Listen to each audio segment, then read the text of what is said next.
안녕하십니까. 더놓고 말합시다의 아나운서 함윤호입니다. 올해 기후가 심상치 않습니다. 물론 올해뿐만은 아닙니다만, 자, 세계 기상기구에서요, 올 7월이 역사상 가장 더운 7월로 기록될 것이라고 보고했고요. 유엔 사무총장도 지구 온난화 시대가 끝나고 이제 열대화 시대가 도래했다고 밝히기도 했습니다. 더욱이 지난달 내린 집중호우로 농경지 유출 등 경제적 피해가 큰 상황에서 이번에 오는 태풍으로 인한 2차 피해도 있었습니다. 이상기후로 인해 자연재해 발생 빈도가 많아졌고요. 피해 규모도 확대되는 시점에서 예측하고 실천할 수 있는 대책 마련에 모두 지혜를 모아야 되겠습니다. 자, 오늘 터놓고 말합시다는 기후위기 어떻게 대처해야 하나라는 주제로 함께하겠습니다. 온실가스를 줄이는 노력들과 함께 기후변화에 적응할 수 있는 제도 개선, 아울러 보완책들 함께 말씀 나눠보도록 하겠습니다. 유튜브에서 터놓고 말합시다를 검색하시면 실시간 보기에도 다시 보기도 가능합니다. 많은 의견도 올려주시길 바라겠고요. 토론에 들어가기 앞서 도민들은 폭염, 폭우 등의 기후변화에 대해 어떤 의견들을 갖고 계신지 김세별 리포터의 도민 인서트로 함께 들어보시죠. 날씨가 너무 이상해가지고 요새 갑자기 맑았다가 비 오고 뉴스나 온난화가 계속 지속되고 있다, 이번 여름 진짜 엄청 뜨겁다, 역대급으로 뜨겁다, 이런 얘기를 들으면은 그때만큼은 경각심을 가지는 사람들이 많은데 그때뿐이죠 사실. 집 안에 있을 때 지금 에어컨 없이 살 수 없던 것 같아서 체감하고 있습니다. 우리나라는 사계절인데 봄, 가을 없어지고 여름이랑 겨울밖에 없을 것 같은, 저는 물을 평소에 아껴 쓰려고 해요. 기후위기 때문에 예측할 수 없는 일들이 앞으로도 더 많이 생길 텐데 어떻게 대응할 건지 대책 마련부터 해야 할 것 같아요. 엘니뇨로 인한 전염병이나 폭염, 홍수, 가뭄 이런 자연재해에 대비하는 것도 중요하고, 국민들의 환경에 대한 인식들을 바꿔나가고 좀 더 관심을 갖게 하는 전환점들을 만들어 나가야 할 것 같다는 생각이 듭니다. 지구온난화라든지 기후위기들이 농촌에서 확실하게 체감이 되잖아요. 병충해 같은 일이라도 훨씬 더 크게 일어나고 수확량에도 영향을 많이 미치게 되고, 근데 이걸 어떤 방법으로 극복해 나갈 건지 다각도로 고민이 좀 필요할 것 같아요. 고온 다습해니까 꽃이 피다가 삶아졌다 그러나, 작년에 힘들었던 걸 대비를 하고 올해 하면 또 새로운 변수가 생기고, 또 일기가 워낙 변화무쌍하니까 기상재해에 대비를 해서 농사를 지려고 노력은 하는데, 농사가 나만 잘해서 되는 게 아니더라고요. 참 많이 힘들다는 걸 느끼고 있어요, 요즘 처실히. 네, 기후위기에 대한 도민들의 의견을 들으셨습니다. 오늘 세 분과 함께 토론해 보도록 하겠습니다. 먼저 전북환경운동연합의 명예의장이시며 전북대학교 지구환경과학과 명예교수이신 오창환 교수님 모셨습니다. 어서 오십시오. 예, 안녕하십니까. 전라도의회 진보당의 오은미 의원님 어서 오십시오. 반갑습니다. 예, 전주기상지청 기후서비스과의 함태진 과장님 어서 오십시오. 예, 안녕하십니까. 예, 오미 의원님 농사 짓고 계시잖아요. 네. 예, 날씨 영향 받잖아요. 우리가 날씨 얘기할 때 좀 심하게 말하면, 야, 날씨가 왜 오락가락하냐 이런 얘기하는데, 이제 오락가락이 아니고요. 이상입니다. 네. 익산 같은 경우 보니까 1년 내릴 비가 하루에 3분의 1이 내렸어요. 익산 뭐 정말 난리였습니다. 수해 피해. 그런데 이번 또 태풍까지 오고, 용사도 이제 마음 놓고 지을 수 없겠어요. 이 하늘에게 뭐 어떻게 기도를 해도 안 되는 상황이 돼요. 우리가 인간이 만든 결과다, 또 이렇게도 또 말씀들 많이 하십니다만. 네, 그렇죠. 그건 이제 감내하고 다들 이해하는 것 같은데, 예. 어떤 농사라는 것이 하늘이 절반을 지어준다고 하잖아요. 예. 근데 진짜 이제 하늘도 믿지 못하는 그런 상황에서 농민들이 이게 계속 농사를 지어갈 수 있을까 하는 심리적 위기감, 불안감이 날로 이제 커지고 있는 것 같아요. 예. 지난주에 전라도 소비자연합의 모니터 요원분과 함께 SSM이라고 하는 기업형 마켓 가서 상추 가격, 뭐 이런 채소 가격, 농산물 가격 살펴봤는데요.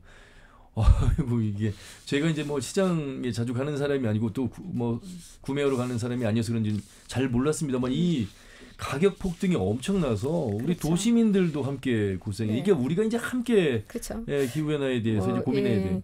기후 위기라는 것이 뭐 농민만의 문제가 아니라 모든 뭐 국민들, 이게 전 세계 지구촌의 이제 뭐 문제이죠. 네. 그래서 이런 것을 같이 이제는 그때마다 땜질식이 아니라 근본적인 대책 마련을 해야 되는 것이 중요한 것 같아요. 예.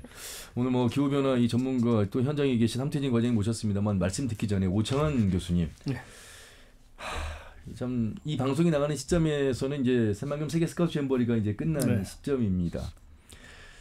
이게 예측도 했습니다만, 참 이 폭우의 폭염에 이제 태풍까지, 그래서 결국 반절짜리 이제 스카우트 잼버리가 됐고, 이게 전북이 유치를 했지만 폐영식은 서울 상암에서 치러지는 모습 보면서 우리 도민들은 하늘을 원망해야 되는지 아니면 준비한 우리 사람들을 원망해야 되는지 다 원망해야 되는지 너무 가슴이 아픕니다.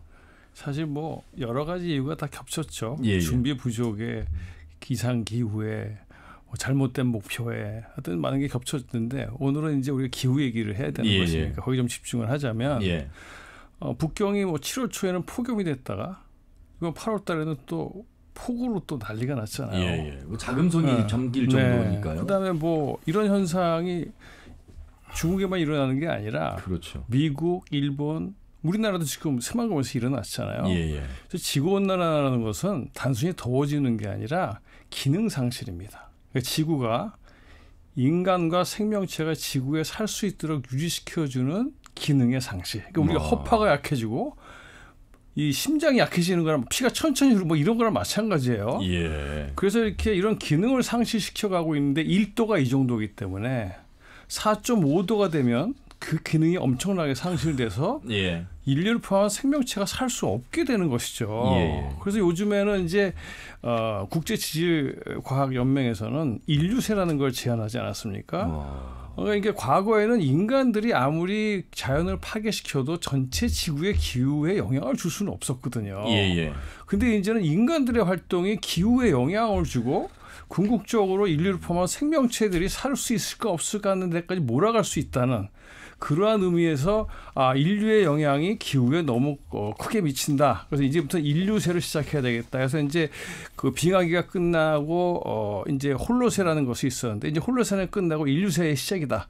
하는 이러한 그 제안을 하고 거기에 많은 학자들이 지금 동의를 하고 이제 앞으로 그 국제회의에서 인증도 받을 수 있지 않을까 이런 상황이 되고 있습니다. 어느 기사를 보니까요. 지구 온난화 워밍이 아니라 보일링. 이미 온난화는 지났다. 이거 끓고 있다라는 표현을 열대어와 이렇게 표현을. 그러니까 지금 있어요. 폭염은 앞으로는 폭염 축에도 못 낄 겁니다. 그러니까 이제 지금은 폭염이 1.5도 올라가는 건데요. 예. 평균 앞으로 4.5도가 되면은요 5도가 올라가는 폭염입니다. 그런데 이것이 빈도는 한 10배 증가해요. 예.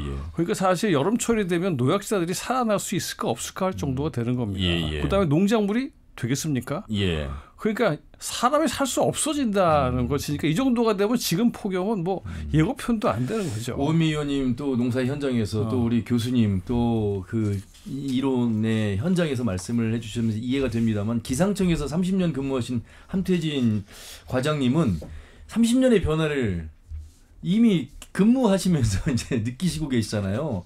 지금 이 하신 말씀들 공감하시면서 문제는 앞으로야라는 말씀을 하실 표정인 것 같습니다. 지금 태풍 카눈이 오늘 방송 시점에 지금 수요일이기 때문에 올라오고 있어요. 이제 전북을 거의 관통할 것이다라는 얘기하고 있습니다. 이 태풍과 더불어서 기상현상의 어떤 추이 변화라 할까요? 이 전반적으로 한번 좀 짚어주신다면요. 네. 말씀하신 대로 저도 지금 태풍 때문에 어제 비상근무를 해서 뜬 눈으로 지금 밤을 새고 왔습니다. 지금 태풍이 과거에 좀 다르게 그 경로가 3번이 바뀌었습니다. 그래서 이 태풍이 이제 간단히 태풍 말씀드리면은 지금 현재 규슈 서쪽 해상에 있고요. 이게 이 태풍 카눈이 10일 날 아침 8시에서 9시 사이에 여수와 통영 사이로 아마 통과할 것으로 상륙할 것으로 보여지고 이게 상륙하면서 느리게 이제 한반도를 쭉 중앙을 관통하면서 느리게요.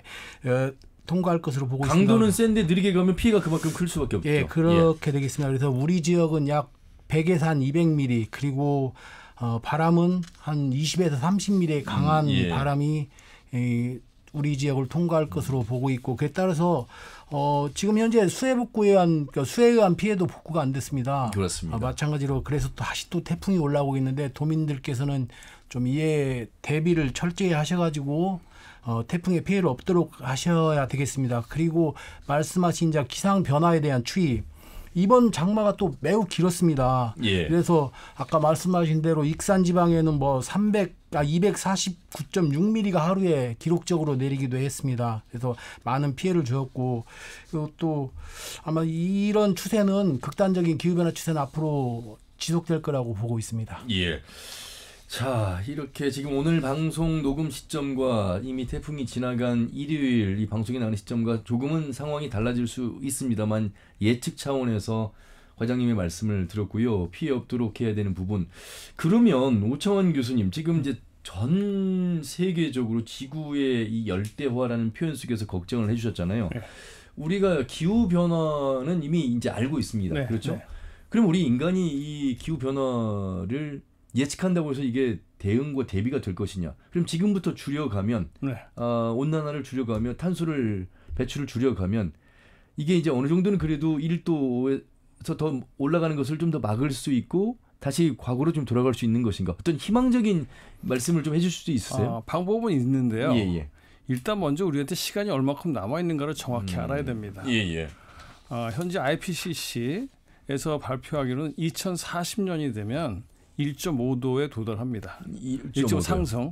산업혁명 이전에 비해서 1.5도 상승하죠. 이때가 되면 더 이상 인류에게는 희망이 없다고 그럽니다. 4.5도까지 상승하는 걸 막을 수가 없어지는 겁니다. 근데 17년밖에 안 남았잖아요. 그러면. 하여튼 뭐 그래도 이거 정확히 아셔야 돼요. 왜냐하면 자연 증폭 현상이 일어납니다. 지금은 인간들이 온실가스를 만들어내잖아요. 예. 그래서 시베리아가 녹으면 시베리아 안에 썩지 않고 있던 유기물들이 다 썩고 그 안에 있던 메탄 얼음 덩어리들이 170배 농축된 것들이 녹습니다. 예. 근데 우리가 그때 뭐 시베리아를 얼릴 수 있겠습니까? 따라서 2040년이 지나면 더 이상 우리에겐 기회가 없다. 그렇지만 17년이라는 시간은 우리에게 사실 짧은 시간은 아니다라는 겁니다. 이 IPCC 보고서에서 지속 가능한 시스템을 우리가 전환한다면 17년 안에 대비 가능하다라는 모델을 내놨고요. 그다음에 지금 이 기술이 엄청나게 발달하고 있잖아요. 나쁜 방향으로도 엄청 발달하고 있지만 재생에너지 같은 것은 10년 동안에 가격이 90%가 싸졌어요. 앞으로는 더 싸지는 것이죠. 앞으로는 이게 화석연료 수입하지 않고도 재생에너지를 만들어낼 수 있고 그다음에 또 이제 화석연료는 앞으로 기후재해가 심해질수록 특히 석탄을 못 쓰게 될 거예요. 우리나라 40% 그렇겠죠. 되는 게. 재생에너지를 쓴다면 그런 위험도 우리가 감수하지 않아도 되는 것이고 또 직장도 화석연료보다 더 많이 만들어집니다. 그런데 우리는 이 시스템을 받아들이는데 주저하고 있죠. 그래서 이게 새로운 기술을 우리가 잘 받아들이면 환경 문제도 해결되고 지역 경제도 살아난다. 세 번째로는 전 세계적으로 이게 문제다는 건 다 알고 있다는 겁니다. 파리 회담도 이미 했죠. 그래서 이거를 수행하기만 하면 되는데 저희들이 투표하는 행위가 우리나라를 포함해서 전 세계적으로 기후위기를 막겠다는 후보를 찍겠습니까? 아니면 공장을 가져오겠다는 후보를 찍겠습니까? 그럼 공장을 만들어서 만들겠다고 해서 뽑힌 후보가 가는데 협약을 하고 올 수 없죠. 오면 떨어지는데. 따라서 이제는 기후위기도 막으면서 경제를 살릴 수 있는 정치인들을 우리가 요구해야 되고 그런 정치인들이 정치를 해야 됩니다. 따라서 아까 말씀드린 것처럼 우리가 지속가능한 사물의 전환, 새로운 기술의 적극적인 반영, 그리고 에너지 시스템의 전환, 그다음에 이런 투표 행위의 올바른 정치인의 선택, 이 세 가지가 된다면 17년 안에도 저희는 이 위기를 극복할 수 있다고 생각합니다. 가능합니다만 가능한 방향대로 가더라도 힘들 텐데 그 방향을 잘 못 잡고 결정을 못 하고 있는 인간이다 이렇게 말씀하시는군요. 그 가운데 어떻게 보면 참 이게 뭐 개발과 보존 이런 이분법적 논리가 아니라요. 그 우리가 지금 잼버리한 곳이 갯벌이었잖아요.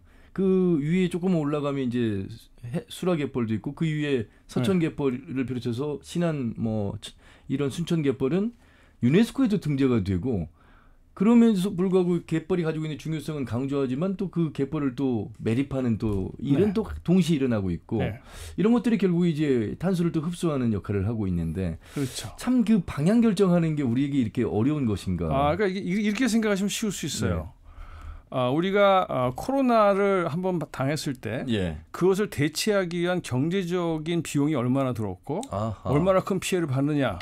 근데 만약에 이런 홍수나 재해가 너무 심각해서 식량위기가 오면서 기후재해는 심각하고 또 이런 질병까지 같이 발생한다면 우리 경제적으로 막을 수가 없죠. 그러니까 사실은 이렇게 커다란 기후재해가 가끔씩 일어나고 그다음에 이렇게 모든 질병들도 적절히 통제되는 것이 사실 자연이 우리에게 주고 있는 엄청난 재화거든요. 예. 이것을 제거했을 때 우리는 그것을 경제적으로 막을 수 없습니다. 그러니까 자연을 보존한다는 것이 아까 우리가 인류세를 말씀드렸잖아요. 예. 인류가 자연을 변화시켜서 이 자연이 우리에게 주는 어마어마한 경제적인 효과가 사라짐으로써 사실 저희 경제가 유지할 수 없게 되는 것이고 경제가 폭망하게 되는 것이죠. 따라서 이제는 개념을 우리 인간이 이때까지 생각해 왔던 그냥 우리는 그냥 자연이 다 알아서 우리를 봐줄 것이니까 하겠다. 그러니까 잼버리 그냥 하면 어떻게 될 거야.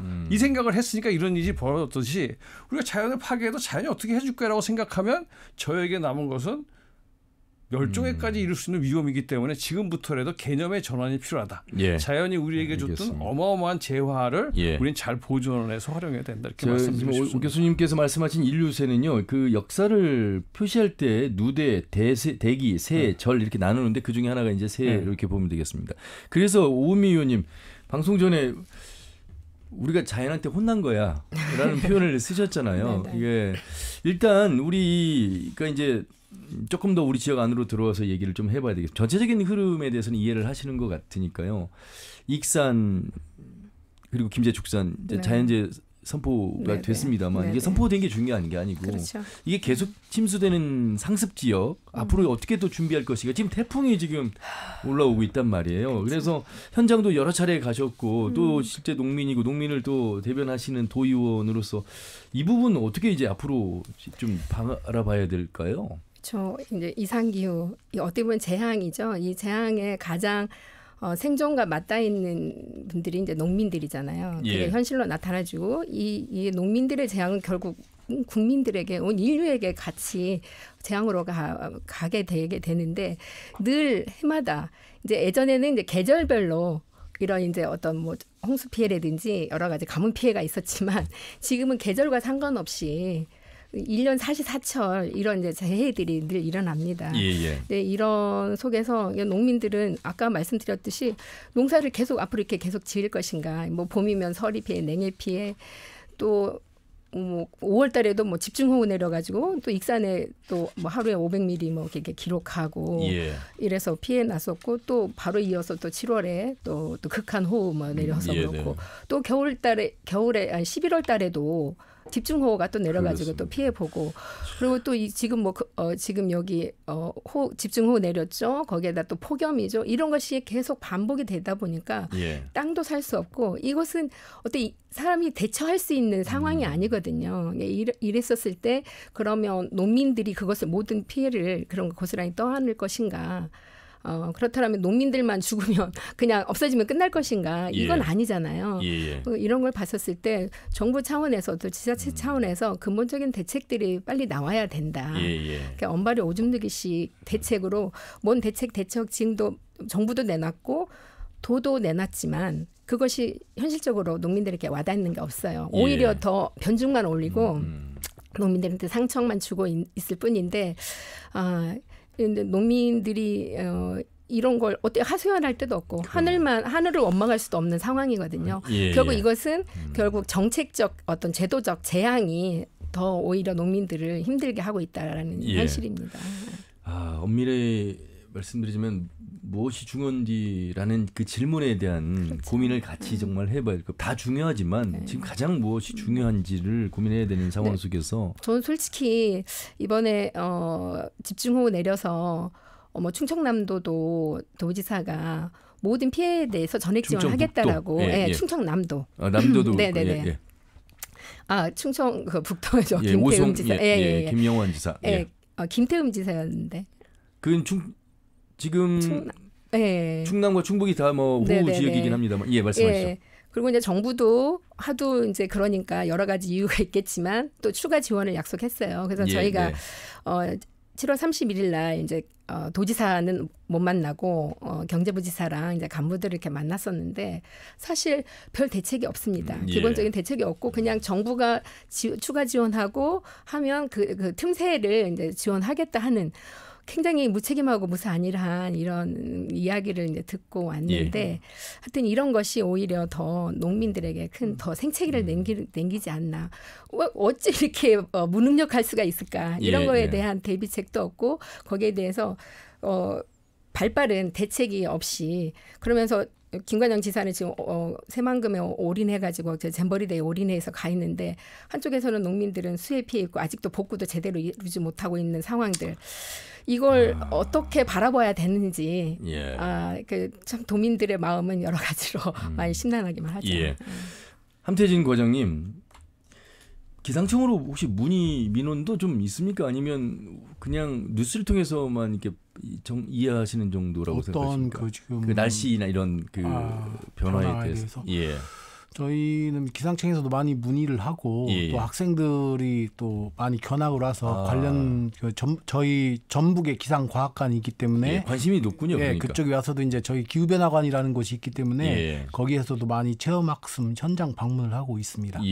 그런 질문들 많이 받을 것 같아요. 아니 이렇게 좁은 지역에 한 번에 이렇게 많이 비가 내리는 것은 왜 그렇습니까? 뭐 그리고 지금 대기의 강 이렇게까지 부를 정도인데 이런 현상이 왜 이렇게 나타나고 뭐 폭염이었다가 폭우였다가 뭐 태풍이었다가 왜 그렇습니까? 이런 질문을 받으면 어떻게 좀 답하십니까?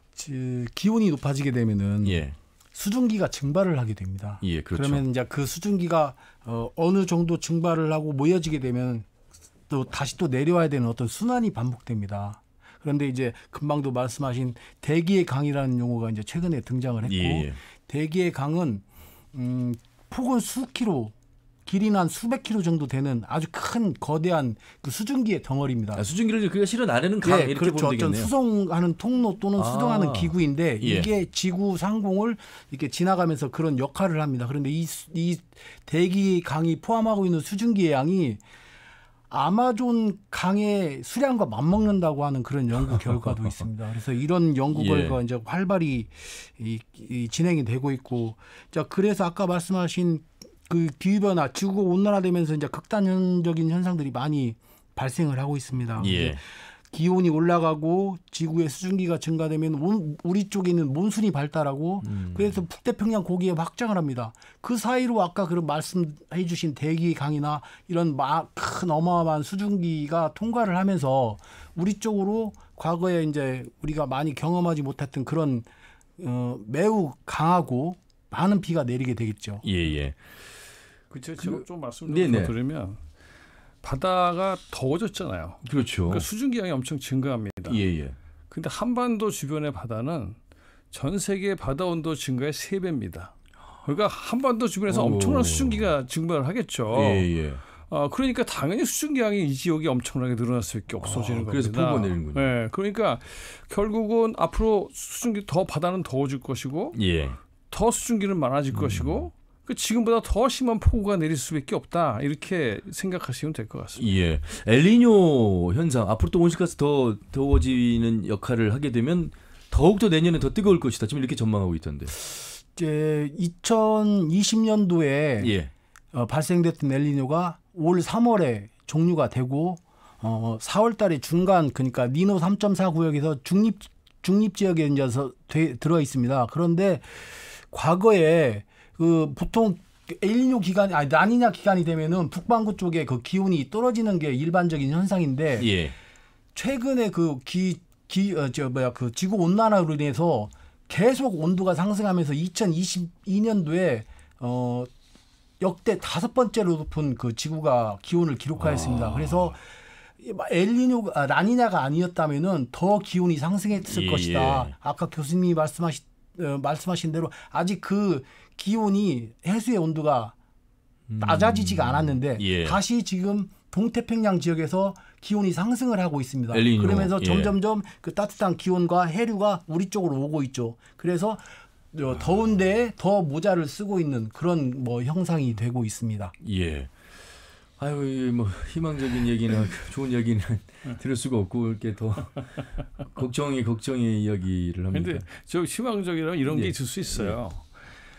그래서 지금 이제 아까 재생에너지도 말씀드렸는데 그러니까 전 세계적으로 민간 기업이 자발적으로 아리백 운동을 하잖아요. 아리백 하죠. 2050년까지 아리백을 합니다. 그래서 이렇게 앞으로 자기 그 주회사뿐만 아니라 협력하는 회사까지 다 재생에너지를 쓰도록 하겠다. 그러니까 재생에너지가 엄청나게 많이 필요해지겠죠. 그래서 재생에너지를 많이 만들다 보면 그 지역의 경제도 발전할 수 있는 거예요. 그 다음에 또 이런 재생에너지 이걸 1.5도를 막는다 해도 기후 변화가 심각하기 때문에 석탄이나 화석에너지 이제 못 쓰게 될 거거든요. 그때 재생에너지를 가지면 이 지역이 또 안전해지고 이런 재생에너지가 화석연료보다 직업이 한 1.5배가 늘어난답니다. 그러니까 재생에너지를 하면 기후위기도 막고 직장은 더 많이 늘어나고 이 지역에는 공장이 더 많이 올 수 있는데 예. 이건 그러니까 어떻게 되면 패러다임의 전환이 되는 겁니다. 그렇죠. 그러니까 이런 때에 이런 그 화석연료에 기반을 많이 둔 다른 지역이 변하지 못할 때 예. 우리는 쉽게 변할 수가 있거든요. 예. 그럼 전라북도가 패러다임에 앞장서서 나가면서 그렇죠. 다른 세상을 만들어 나가면서 위기도 극복하고 예. 전라북도도 발전하는 거죠. 아울러 이제 늦었다고 했을 때 가장 빠를 때라고 지금 완주에 있는 수소 특화 산단이 들어오면서 이제 수소 연료라고 하는 수소 에너지 시대를 우리가 또 준비하고 있잖아요. 그런 면에서 본다면 비록 작은 광역의 전북이긴 합니다만 바로 그런 부분들을 선도할 수 있고 그래서 뭐 그린 선도 기업 뭐 이런 수소기업 이런 이름들을 많이들 좀 붙이는 것 같습니다. 그리고 요즘에 ESG라는 걸 하는데 그렇죠.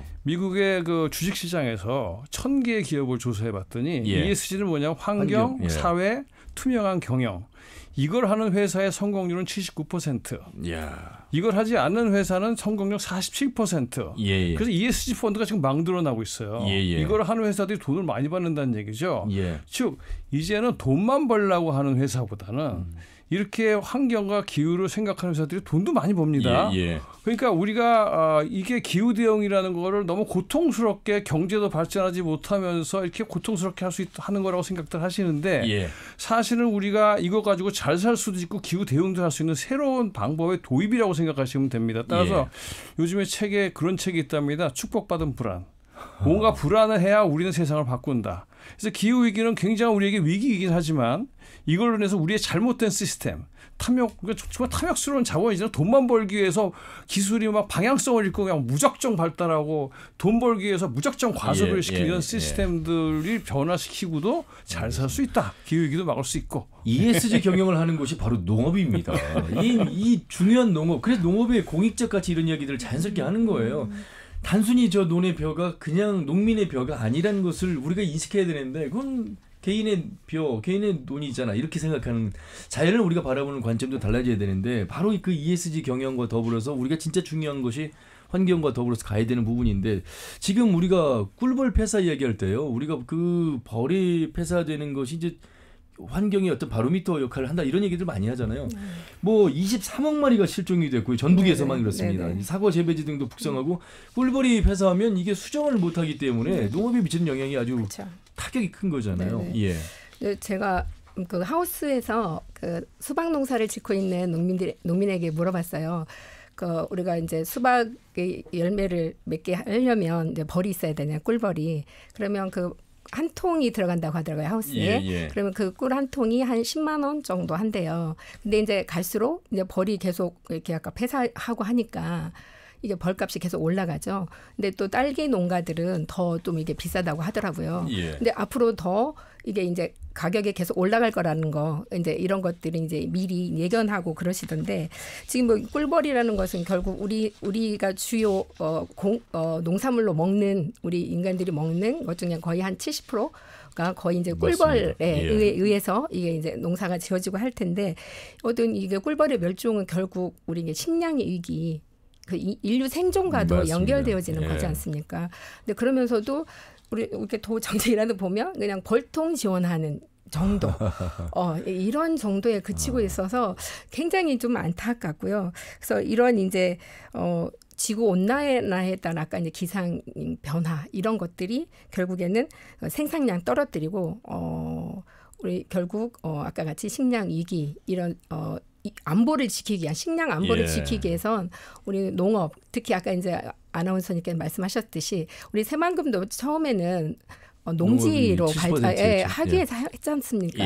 어떻게 보면 전라북도는 앞으로 좀 그 방향으로 어떤 농도 전북으로서 아까 ESG 운영을 전반적으로 할 수 있는 어떤 농업을 더욱더 적극적으로 좀 도입해서 좀 가야 전라북도가 살지 않을까. 그것이 결국 또 우리 대한민국을 이후에 저희는 또 통일 이후 남과 북에 또 서로 교류하고 왕래하고 또 통일 이후까지 바라보면 우리가 그 농지를 보존하고 있어야 되잖아요. 농사가 유지돼야 되는데 지금 같은 상황에서는 농사를 유지하고 보존하는 것 자체가 이미 심각한 위기이기 때문에 이것이 획기적인 전환이 없이는 제도적 전환이 없이는 어렵다라고 생각이 들어요. 아마 우리 도민들 이 방송 들으시는 분들이 식량 위기, 식량 안보 얘기하면 아니 뭐 마트 가면 쉽게 뭐 쌀도 살 수 있고 뭐 살 수 있는데 이렇게 생각할 수 있겠습니다만 이게 이제 그렇지 않게 될 가능성에 대한 우려 속에서 말씀하신 거고요. 그런데 쌀은 그나마 있어서 어느 정도 가격이 유지가 되지만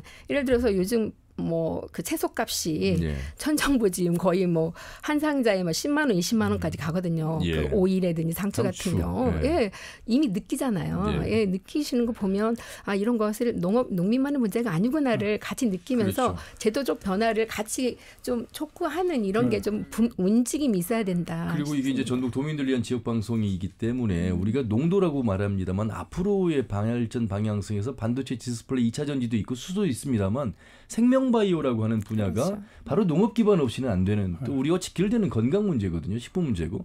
그런 의미에서도 고민의 전환점도 좀 필요한 것 같고요. 1.5도 막아도요. 지금보다는 더 기후지혜가 많기 때문에 식량 문제는 만들어집니다. 그런데 지금 제가 이런 로컬 푸드에 대한 운동을 하다가 외국에서 온 사람한테 질문을 받았어요.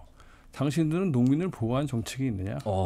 그러니까 뭐 바이오도 좋고 로컬 푸드도 좋은데 농사 짓는 사람이 있어야지 되는 거 아닙니까? 그렇네요. 우리 농사 짓는 농부를 중요시 여기고 이 사람들을 살려야 되겠다는 정책이 없어요. 그러니까 사실은 이거는 정부에만 맡기고 있어도 안 되죠. 정부도 해야 되지만 이 전라북도 도민들이 로컬 자기 지역의 음식물을 좀 비싸고 좀 뭐 안 그래도 사주고 농민을 살려내겠다는 의지들이 있어야 됩니다. 그게 결국은 앞으로 몇십 년이나 15년 안에 식량의 안보를 확보할 수 있는 굉장히 중요한 거거든요. 식량 문제는 결국 오는데 이 전라북도는 아직은 그래도 농민이 많고 농토가 많으니까 안전해질 가능성이 높은 거거든요. 그럼 우리 농민을 잘 살려야 되겠다. 로컬 푸드 활성화시키고 그다음에 지금 전라북도에 많은 기관 모여있지 않습니까? 지금은 다 노력은 하고 있지만 종합적으로 노력은 안 돼요. 농민하고 기관하고 대학교가 다 합쳐서 앞으로 빠르게 변화할 어떠한 그 기후에 따른 병충해라든 이런 모든 것에 대해서 종합적인 대책반이 마련돼서 계속적으로 지금 새만금도 대책 뭐 터지고 난 다음에 안 되잖아요. 터지기 전에 대책을 만들어서 그때그때 이걸 제공해 줄 수 있는 이런 종합 시스템을 만들어 놔야 됩니다. 근데 그런 것들을 지금 우리가 또 미루고 있으면 잼버리 꼴 나는 거죠. 근데 이제 잼버리 꼴이 아니라 굶어서 먹을 게 없는 일이 벌어지는 겁니다. 자, 이 KBS가 재난 관련 주간 방송이긴 합니다만 이 기상청도 이 가까이에 있고 사실 어떻게 보면 재난이 일어난 이후에 이 방송을 해주는 역할보다도 기상청과 더 함께 연계해서 사전에 교육을 하고 우리가 좀 알므로써 아 이게 어떻게 이 영향이 미치는 것인가 우리가 이것을 덜 영향을 받기 위해서 어떤 노력을 해야 되는 것인가 그런 의미에서 뭐 알리백 교육도 그렇고요. 좀 기상청과 함께하는 프로그램이 좀 많았으면 하는 생각도 드는데 우리 과장님 이상기후 시대 뭐 시급한 실천 과제에 대한 두 분의 목소리를 들으셨는데 우리 과장님도 나름대로의 기상청에 근무하시면서 나누시는 어떤 대화 또 경험 속에서 좀 노하우를 좀 설명해 주신다면요. 우리 지금 제가 30년 동안 쭉 그 예보관 생활을 하면서 경험했던 거 보면 확실히 그 기후 패턴이 바뀌고는 있습니다. 바뀌고 있는데 우리가 알고는 있는데 실천을 하지 않는 거 그래서 계몽이 일단 중요하고 그리고 현재 우리가 가지고 있는 어떤 시스템 삶의 기반 교수님도 말씀하셨지만 우리가 그 화석연료 사용하는 기반을 바꿔야 되겠고 거기에 따라서 그런 정책이 이바지되는 그런 사회로서의 전환이 필요하다고 생각을 하고 있습니다. 그렇다면 무엇보다 이 제도권, 기득권에서 정치권에서 결정한 그 위치에서 좀 방향성을 잘 선택을 해야 될 텐데 그 점에 있어서는 아직도 숙제가 많이 남아있다 이런 말씀드린 것 같습니다. 자 오늘 터놓고 말합시다는 기후위기 어떻게 대처해야 하는 주제로 함께하고 있습니다. 전라북도 의회 진보당의 오은미 의원, 전주기상시청 기후서비스과의 함태진 과장, 그리고 전북대학교 지구환경과학과 오청원 명예교수님과 말씀 나누고 있습니다. 유튜브를 통해서도 실시간 중계해드리고 있습니다. 자, 우리 옛말에 소 잃고 외양간 고친다 이런 말이 있는데 요즘에는 소 잃고 외양간도 못 고치는 그런 현실을 비판하고 지적하는 말들이 많이 나오고 있습니다. 재해가 발생했을 때 예산을 긴급 편성해야 되고요. 또 아울러서 이런 재해가 발생하지 않도록 요즘에는 워낙 기후변화가 심각하다 보니까 이렇게 지금 복구가 되기도 전에 손을 대기도 전에 다시 또 태풍이 오는 이런 현실 속에서 정말 이 분야에 이 지자체 차원에서 정치권 차원에서 시각을 곤두세워야 될 것 같습니다. 오은미 의원님, 네. 이게 항상 이게 사고가 나면 우리 막 그 대표들 찾아오고 이렇게 도지사 찾아가고 네. 이러잖아요. 네. 물론 또 안 찾아가는 분들도 계십니다만 어떻게 그러니까 좀 현실적으로 하천법 개정안이라든지 조금 더 수해 방지 법안 관련된 또 내지는 지원 방안 이런 부분들이 좀 선행이 돼야 되지 않을까 싶은 그런 생각이 듭니다. 네. 결국 이런 건 다 예산이잖아요. 예. 결국 예산인데 그동안 이런 예산을 편성하면서 상당히 인색했고 대부분 모든 예산의 70% 이상이 이런 복구에 들어갔어요. 그것을 예방하는 차원에서 이거 예산들을 세우고 미리 세우고 썼어야 되는데 그냥 복구하고 그냥 사후 약방문식으로 땜질식으로 하는데 이제 급급했었던 것이고요. 복구도 어떤 개인의 재산 복구라기보다는 진짜 공공재라고 하는 SOC 복구가 근본적으로 이제 하천 같은 경우에도 그렇죠. 그 관리가 제대로 안 되고 그래서 익산 같은 경우에 5월달에 침수 피해가 컸던 게 이제 물 관리 제대로 못 해가지고 그리고 하천도 좁고 지금 대부분 보면 하천 관리들이 그리고 하천이 그 수로 자체가 굉장히 좁아요. 낮고 그러다 보니까 결국 큰 비에 있어서는 속수무책 당할 수밖에 없는 피해를 입을 수밖에 없는 상황인데 그나마 정부가 지금 늦었지만은 뭐 7월 23일에 대통령실에서 극한 호우하고 화재 등에 대한 이상기후가 대규모 이런 참사에 대비해서 어떤 방지 대책을 세운다 해가지고 지금 세운 것 같아요. 그래서 민간 전문가 등과 함께 이제 정부가 적극적으로 나서겠다고 하시는데 또 국회에서도 아까 이제 말씀하셨던 집중호우 피해가 큰 지방 하천의 공사를 대비해서 이제 홍수에 대비해서 이런 하천법도 이제 이번에 통과시켰다고 하는데 이게 예전에 이미 국회에 올라가 가지고 잠자고 있던 거. 근데 이제서야 그 법을 만든 거거든요. 사실 그나마라도 다행이다 싶고요. 여러 가지 지금 우리 이제 강을 끼고 많이 농사들을 짓고 있잖아요. 이제 이랬었을 때 감이 범람하고 또 거기에 하천에 내서 흘러나오는 물로 근데 그동안 농사를 지었고 익산 같은 경우에도 거의 한 80평생 농사지였는데 이런 경우는 처음 봤다라고 하십니다. 그래서 이미 이제 재난이나 이런 재앙은 어느 지역에 국한된 게 아니다. 그렇죠. 그래서 이런 것들을 철저히 지금 조사를 해서 이런 것 미리 사전에 예비하는 예산들을 세우고 거기에 또 지자체와 정부가 적극적으로 나서서 좀 대응해야 되지 않나 싶습니다. 오청원 교수님, 그 오송 지하차도 사건을 보면서요. 우리가 왜 통제를 안 했을까, 못했을까라는 그렇게 통제만 했더라도 살릴 수 있을 텐데 다시 말하면 할 수 있는 인간의 예방적 재대책이 충분히 있을 수 있고 그 매뉴얼과 시스템이 분명히 있을 텐데 그런 부분에 대한 조금 더 강화된 모습이 필요하지 않을까. 아울러서 연계, 뭐 충청도의 북도의 책임이냐 청주의 책임이냐 무슨 뭐 이런 이야기가 아니라 이런 범람이 예상되거나 집중적으로 호우가 왔을 때는 우리가 좀 더 그런 사람이 할 수 있는 대책이 그러니까 있을 것 같은데. 지역 간의 연계가 돼 있어야죠. 그렇죠. 그 준비도 지역 간에도 협의가 돼 있어야 되고 모든 게 협의가 돼 있어야 되는데 지금 저희 그 국가가 언제부터인지 모르게 그런 것들이 느슨해지고 어떠한 협조 체제가 지금 아주 잘못돼 가고 있어요. 그래서 이런 것들이 문제인데 아까 얘기하신 것처럼 이제 그런 것도 이게 사전 대책이라는 게 그런 협조 체제 구축도 들어가거든요. 그렇죠. 그래서 이제 이런 사전에 예방하는 게 피해 복구보다 훨씬 서너 배 효과가 많답니다. 그러니까 돈이 그만큼 절약된다는 얘기겠죠. 그렇죠. 그래서 이제 외국에서는 이미 예방에 많은 돈을 들이고 있죠.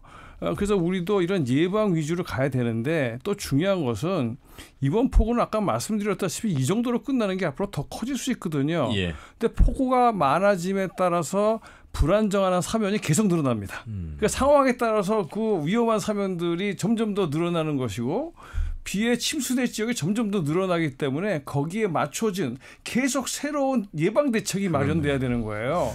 그러려면 거기에 대해서 많은 그 연구를 하고 거기에 대한 대책을 세우는 이 시스템, 그 중앙 시스템이 있어야 되는데 지금은 과거에 일어났던 것을 기준으로 계속 이 대책을 세우다 보니까 문제가 발생할 수 있고요. 예. 그나마도 그것에 대한 이 연계 시스템도 약화됨으로써 또 문제가 생겼기 때문에 이제부터는 과거의 형태뿐 아니라 앞으로 계속 변해갈 것에 따른 위험 지역의 확대에 따른 지속적인 변화된 대책을 만들어 나가야 되고 이런 것들에 대한 어떤 협조 체제가 잘 만들어져야 된다. 그렇지 않으면 안 된다. 그리고 또 하나는 이게 계속적으로 늘어나면 우리한테 한계가 있는 거예요. 더 이상 커지면 뭐 우리가 어떻게 하겠습니까? 그러니까 이것도 한편으로는 이런 재해가 더 커지지 않게 우리가 최대한 노력을 해야 되는 것이죠. 기후 위기를 줄일 수 있도록. 이 두 가지가 꼭 수행돼야 될 것 같다. 이렇게 말씀드리고 싶습니다. 함태정 의장님, 기상청의 예측 시스템이 이제 거의 대부분 뭐 맞아떨어지죠.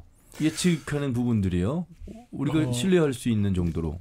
예, 저 신장비도 도입하고 또 예보관들이 무한히 노력을 하고 있기 때문에 그렇죠. 예측 시스템이 많이 높아지고 있습니다. 그 바로 이제 급변하는 그런 기상 예측들이 되어야만 그 사전에 이제 준비할 수 있는 정책 마련도 이제 될 것 같고요. 이 관련해서 기상청이 노력하고 있는 현실 좀 더 말씀 들어보겠습니다. 예, 기상청에서는 이제 지구 온난화와 기후 변화로 인한 사회 경제적 분야의 그 이상기후 영향을 평가를 하고 있습니다. 그래서 효과적으로 대응하고 그 방안을 모색하기 위해서 2010년부터 매년 이상기후 보고서를 발간하여 가지고 그 기후 변화와 지구 온난화에 대응하기 위한 지원을 하고 있습니다. 그리고 그 예측 기술을 고도화하기 위해서 인공지능을 통한 그 방대한 지구환경 데이터를 빠르게 처리하고 분석하여서 현재의 기후환경 변화 추세를 정확히 파악하고 또 예측하기 위한 기후변화 대응에 대한 그 대응력을 높이려고 많이 기후변화 대응력을 높이려고 하고 있습니다. 그리고 이제 AI 기술을 과학적으로 활용해 가지고 체계적으로 국내 환경에 맞는 예측 기술을 활용하고 그 현재 그 기상의 AI 현주소를 파악하고 있고 그 역량을 강화하고 있으며 더 나은 기후 예측 정보 생산을 위해서 이상 기후에 대한 대응 기술력을 높이려고 노력을 하고 있습니다. 예, 기후가 단순히 기후 변화를 뛰어넘어서 우리의 먹거리, 식량 안보 위기까지 직결될 것이다 이런 말씀 드렸는데 현재 우리나라의 수준을 좀 바라보면요, 쌀을 제외하고 난 우리나라의 식량 자급률은 얼마나 될까요? 이게 지금 한 자리 숫자입니까? 식량 자급률 한 40%라고 하고요. 아니, 쌀을 제외하면. 네, 쌀 제외하면 5%. 5%죠.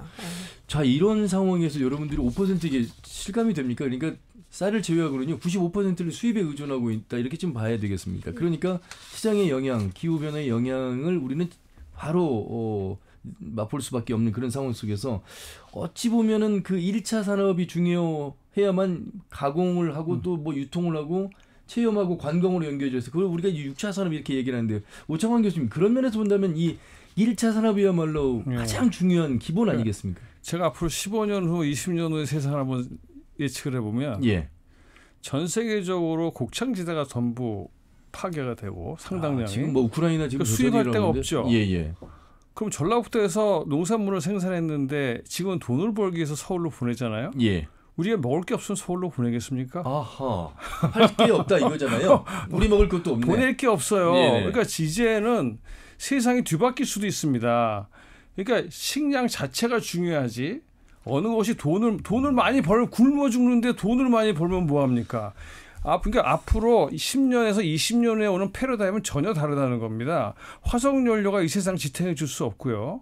식량이라는 것이 엄청난 가치를 갖게 되기 때문에 이것을 누가 갖고 있느냐. 그래서 지금은 그러니까 뭔가 나아지고 싶으면 뒤따라가는 게 아니라 앞으로 세상을 예상하고 거기에 따른 과감한 변혁을 하는 데가 세계의 리더가 되는 것이죠. 세계 리더가 되면서 안전해지는 거 아닙니까? 여기 전라북도에는 농업에 관련된 기관도 엄청나게 많이 모여 있고요. 농민들도 많고 여기서 사실은 새로 바뀌는 이 세상의 중심이 될 수가 있다. 그러니까 좀 더 우리 생각의 전환을 가져오자. 1차 산업이 단순히 2차 산업, 3차 산업 돈을 버는 게 아니라 이건 사람이 죽고 사는 것에 걸려있는 앞으로는 엄청난 중요한 가치를 가진 것으로서 우리 전라북도는 거기에 어떤 굉장히 이점을 가지고 있으니 이걸 잘 살려보자. 여기에 우리 집중 투자를 해야 되겠다. 그다음에 이제 저기는 많은 분들이 노력하고 계시는데 좀 안타까운 게 농민하고 이런 그 연구소하고 대학교가 각자 하시는 경향이 너무 많아요. 그러니까 이걸 같이 호흡을 맞춰서 해야지 시너지가. 그러니까 농민들도 좀 더 적극적이고 자발적으로 움직이게 하려면 그런 연구에 농민들도 많은 자기 의견을 제시하고 그것이 이렇게 돌아온다면 더 적극적으로 농민들도 제시는 하고 있는데 지금 농민 입장에서 행정이 잘 안 되는데 그러니까 농민들은 안 된다 이런 입장이시죠. 저 사람들 하는데 뭐 하는 게 뭐냐 하고 또 연구소에서는 다 해놨는데 농민이 안 받아들인다 다 이러고 있거든요. 그러니까 돈은 많이 들였는데 사실상 막 엇박자가 막 나고 있어서 똑같은 돈을 들여도 어떻게 두 그룹이 같은 농민과 기업체와 연구자들이 하나를 모아서 서로 상호 대화를 통해서 효과적으로 만들 수 있느냐에 고민을 해야 되는 것이죠. 그래서 지금 자꾸 돈만 더 집어넣으면 될 거다라는 생각은 그게 아니라 돈을 아무리 들여놔도 농민과 기업체 전문가들이 각자 떨어져서 하면은 돈만 들어가서 효과는 별로 없을 겁니다. 이분들을 같이 모아놓고 함께 얘기하고 함께 노력하는 시스템을 만드는 게 똑같은 돈으로도 훨씬 많은 어떤 효과를 볼 수 있을 겁니다. 그러니까 이제 농업과 관련한 연구 예산들은 사실 보면 연구를 위한 예산에 많이 그치는 경우가 있고요. 그 결국 정부가 원하는 유도하는 방식의 연구 결과를 내서 현실과는 무관하고 그러다 보니까 이 예산들이 농업 예산 이렇게 많은데 왜 이렇게 맨날 울상이냐 예산 없다고. 근데 그게 아니거든요. 농민들한테 그게 안 와요. 와닿지 않고. 그래서 거기서 끝나는 게 이제 문제인 것 같고 이게 농업이라는 것이 어떻게 보면 후진국형이다라고 생각하는 거예요. 농업을 발전시키는 거. 그리고 뭔가 산업화, 뭔가 고도화 막 이런 것은 뭔가 선진국형이다. 어떻게 보면 이런 것들이 어떤 농업을 무시하고 어떤 생명의 가치를 어떻게 중요하게 여기지 않은 어떤 자본의 논리, 어떤 돈이 지배하는 사회이다 보니까 이런 것들이 아까 이제 교수님께서 말씀드린 이런 전환이 없이는 이런 것들을 정책을 펼 수도 없고요. 이런 전환, 어떤 사고의 철학의 전환 없이는 앞으로 우리가 어떤 것을 갖다가 계속 돈을 갖다가 뭐 예산을 갖다 쏟아 부어도 이런 근본적인 문제 어떤 사고의 전환 없이는 이게 이루어지지 없다라는 거. 그래서 조금 전라북도가 앞으로 먼 미래를 내다보면서 그러니까 농업에 정말 주안점을 두고 한다라면 저는 어느 시기건 어느 재앙 앞에서건 저는 살아남을 수 있다고 생각하거든요. 그런 인프라는 이미 다 많은 구축이 돼 있고 그런 부지런하고 성실한 농민들이 이미 인적 자원이 풍부하게 있어요. 근데 그 인적 자원들이 이미 고사 직전에 있습니다. 어떻게 보면요. 농업 이야기를 많이 전해드리는데 농업을 농사나 농민, 농촌에 이렇게 국한해서 바라보는 시각이 아직도 많아요. 그렇죠. 이것이 우리 삶의 1차적으로 기본이다라는 생각 속에서 함께 이게 의식이 돼야 되는데 농업하면 그건 힘든 일이고 그건 뭐 농민들에 국한되어 있고 뭐 이렇게만 우리하고는 관련이 뭐 좀 먼 이야기처럼 생각하는 인식. 그리고 또 농업에 대한 교육이 또 그렇게 전반적으로 이루어지지 않는 현실 속에서 이야기가 돈을 벌기 위한 농업 교육이 있을 뿐이지 농업에 대한 중요성, 가치 스마트팜 정도 이런 거에 대해서는 교육이 전혀 없어요. 그런 의미에서 아까 함태진 과장님이 이제 계몽이라든지 의식 변화 이런 부분들이 필요하다 이런 말씀을 하셨는데 자, 이 기후변화만 과학적으로 얘기할 수 없는 현실을 여러분들 이해를 하셨을 겁니다. 이게 다 우리 삶과 직결되고 우리의 안전, 생명과 직결되는 부분, 또 우리 먹거리, 식량과도 직결되는 부분을 전반적으로 설명을 해드렸습니다. 더 이상 지체할 수 없는 현실을 누구나 다 이해하실 거라 봅니다.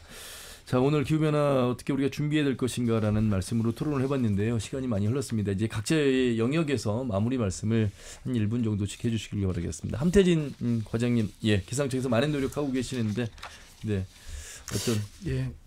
제가 짧게 이제 말씀을 드리면 기상청에서는 기후변화 정책 지원을 하고 그 기후 리스크 극복을 위해서 지방 정부와 기후변화 적응 대책의 세부 시행 계획을 방향과 개선을 지원을 하고 있습니다. 그래서 관계기관과 소통 그리고 지역에서 필요로 하는 맞춤형 기상 정보를 개발하여 제공을 하고 있습니다. 앞으로 더 기후변화와 기후 위기에 대응하기 위해서 기상청에서 많은 노력을 하도록 하겠습니다. 예. 자, 기상청에서의 앞으로의 노력 방향 말씀을 들었습니다. 이제 정원 교수님과 오은미 의원님 하실 말씀이 많으실 것 같습니다. 지금까지 하신 말씀만 잘 들어도 우리 이 방송을 드신 도민들께서 또 청취자분들께서 그 심각성이랄까 중요성을 좀 인지하셨을 텐데 그래도 한 번 더 강조를 해주시면 좋겠습니다. 오정환 교수님. 예, 인류에게 희망이 없어지는 시간 18년밖에 남지 않았습니다. 하지만 우리는 할 수 있는데 이걸 고통스럽게만 생각하지 마시고 아까 말씀드린 것처럼 재생에너지로의 전환, 식량의 중요성에 대한 인식에 의한 시스템의 전환, 이렇게 되면 살기도 좋아지고 직장도 많아지고 사실 우리의 인간들의 잘못된 철학을 바꿀 수 있는 아주 중요한 기회가 될 수도 있습니다. 따라서 이걸 먼저 하는 지역은 전 세계를 이끌어가는 지도 지역이 될 수도 있습니다. 따라서 고통스럽다고만 생각하지 마시고 뭐 지역을 잘 살고자 하는 건 우리의 꿈이었지 않습니까? 이때 새로운 패러다임을 빨리 받아들여서 기후위기도 극복하는 좋은 예를 전 세계에 보여줌으로써 기후위기 극복에 좋은 예가 되고 또 지역적으로는 또 어떤 경제적으로 성장할 수 있는 이 기회를 놓치지 않도록 우리 같은 최선의 노력을 했으면 좋겠습니다. 예. 이거 우리가 물 사 먹을 거라고 이렇게 생각 안 했잖아요. 그렇죠. 우리가 마스크 쓸 거라고 생각 안 했잖아요. 어떻게 보면 제가 이제 교수님께 정말 부탁드리고 싶은 것, 또 저희와 함께 언론과 함께 하고 싶은 것 중에 학교에서 교육이 입시에 나름 많이 치중이 돼 있잖아요. 물론 많은 훌륭한 선생님들께서 세상 사는 이야기와 더불어서 훌륭한 가르침을 전파하고 계십니다만 언론의 이 매체의 역할 속에서 단순히 일어난 일을 뉴스화하고 또 전해드리는 프로그램을 넘어서서 이제 지역에서 일어날 일들을 예측하고 홍보하고 교육하는 역할도 이제 지역 방송이 해야 되지 않을까. 그런 의미에서 이제 새만금 관련해서 교수님 모시고 많은 이야기도 나눴고 물론 뭐 새만금뿐만 아니라 환경 관련해서도 그렇고 이러한 프로그램 내지는 그 시민들을 대상으로 한 교육들 이제 명예교수시잖아요. 시간 여유도 좀 남으시기 때문에 좀 강단에서 더 많은 이제 학생들을 넘어서 우리 시민들에게 좀 다가가는 그런 기회가 더 많아져야 되지 않을까. 이 KBS와 함께요. 예, 그래서 이제 제가 이제 하나 좀 희망이 있다면 개인들의 노력만으로 극복되지 않습니다. 이건 법제화되든지 그렇죠. 규범화되든지 시스템화돼야 됩니다. 그래서 우리가 이제 앞으로는 누구 한 명을 계몽하는 정도로 끝나는 것이 아니라 함께 필요한 법을 만들어서 함께 지킬 수 있는 자원순환도 그렇게 해서 잘 시키고 재생에너지를 빨리 속도를 내고 농민보호 정책도 빨리 속도를 낼 수 있는 모두가 참여하며 할 수 있는 어떤 제도를 만들어내는 것이 우리에게 굉장히 중요하다. 그래서 그거에 노력하도록 하겠습니다. 의원님, 삼선의 도의원 있잖아요. 우리 유권자들이 우리를 대신해서 일할 사람 뽑을 때 사람도 뽑지만 그 사람이 어떤 일을 하겠다고 하는 공약도 보잖아요. 그 공약에 이런 기후변화라든지 우리 농업이라든지 좀 우리에게 거리가 멀어 보이긴 하지만 그것이 진짜 중요하다는 생각을 인식시켜줄 정도의 어떤 그런 공약 관련 내용들이 들어가 있는 후보자를 좀 눈여겨봐야 되지 않을까. 이런 말씀도 좀 드려보고 싶어요. 개인적으로는. 정치가 바뀌어야 이게 모든 게 정치인이잖아요. 이 정치가 바뀌어야 우리 삶이 바뀌고 어떤 위기는 닥쳤을 때가 아니라 그러니까 좀 예방차한 거 이미 예견되잖아요. 다 모든 게 이보다 더 심하면 심했지 더 줄어들진 않을 거라는 거 이미 더 우리는 알고 있습니다. 그럼에도 불구하고 그때뿐이거든요. 그래서 이런 것들을 미래를 내다보면서 정치할 수 있는 사람들, 정치 지도자를 잘 좀 뽑아야 된다고 생각하고요. 이런 기후, 이런 어떤 위기, 재난 이것은 이제 지금 오늘의 이야기뿐만이 아니라 내일의 미래의 이야기잖아요. 더 이상 이제 미룰 일이 아니거든요. 이런 거에 대한 실효성 있는 대책들이 좀 나와야 되겠고 특히 저희 농민이고 또 농업의 가장 중요성 우리 아나운서님도 늘 강조하시고 하는데 이걸 어떤 이 식량이라는 위기 이게 기후위기는 곧 식량위기로 통하고 계속 어떤 수식어처럼 이야기가 되고 있지만 현실적으로는 그런 정책들이 제대로 내오지 않고 있어요. 그래서 우리가 그 뭐 탄소 절감이나 여러 가지 이런 거 한다, 또 에너지 전략한다 해가지고 개인적으로 많은 실천 활동들을 요구하고 있지만 이런 지자체나 중앙 정부 차원에서 어떤 근본적인 대책들이 정말 나오지 않고서는 이런 위기를 극복할 수 있는 방안들이 없다라는 거 다시 한번 강조드리면서 하여튼 이번 기회로 특히 마지막으로 저 이번에 수해를 입으신 모든 분들께 정말 전액 모든 피해가 전액을 좀 지원할 수 있도록 전라북도가 더욱더 좀 노력해 주셨으면 하는 바람을 마지막으로 드리고 싶습니다. 자, 이렇게 해서 세 분의 말씀을 들어봤습니다. 우리 함께 하시는 우리 도민들, 청취자분들께서 크게 공감하시리라 보고요. 계속해서 이 관련해서는 저희도 또 주제를 다룰 수 있도록 노력해 보도록 하겠습니다. 세 분 말씀 잘 들었습니다. 고맙습니다. 예, 감사합니다. 네, 전주기상지청의 기후서비스과의 함태진 과장, 전북대학교 지구환경과학과의 오창환 명예교수, 전라북도의회 진보당 오은미 의원과 함께했습니다. 터놓고 말합시다는 다음 주 일요일 오후 5시 5분에 인사드리죠. 함윤혜였습니다. 고맙습니다.